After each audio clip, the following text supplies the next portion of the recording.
Thanks, Adrian. Today I'll be talking about the environmental advantages of GM crops.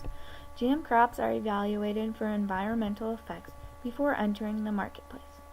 The people who are conducting the risk assessment procedures are the developers of GM crops and the academic scientists.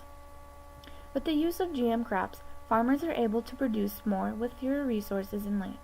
Between 1995 and 2002, 122 million tons of soybeans and 231 million tons of corn were additionally contributed from crop biotech. Crop biotech has contributed to significantly reduce the release of greenhouse gas emissions from ag practices. With the less use of fuel and the soil carbon storage from reduced tillage, it was equivalent to removing 27 billion kilograms of carbon dioxide from the atmosphere, or equivalent to 11.9 million cars from the road for 1 year.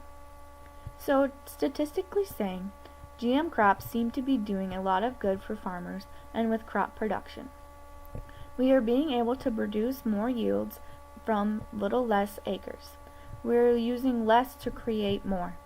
Crop biotech has reduced pesticide spraying by 503 million kilograms, which converts into more than 1 billion pounds of pesticide. What is crop biotech? Crop biotech is a collection of scientific techniques used to improve plants, animals, and microorganisms. Based on the understanding of DNA, scientists have developed solutions to increase agricultural productivity. What are greenhouse gases? When you're driving your car and the exhaust coming from your car is your gas burning and it's creating an emission called a greenhouse gas. Is it only certain GM crops? No. The official scientific name for GMOs are genetically modified organisms, which could be animals or even plants. It doesn't have to be crops, which is also a plant. Does it matter on the size of the farmer? Does not matter at all. You could have 10 million acres or you could have 1 acre, but you are all contributing to the environmental advantage with the help of producing these crops and growing them the way they are now. What's some of the effects of using genetically modified crops? Using genetically modified crops, you are able to produce more and use less pesticide or use less tillage on your crop ground so it doesn't seep into the air and cause global warming. What are the effects of greenhouse gases?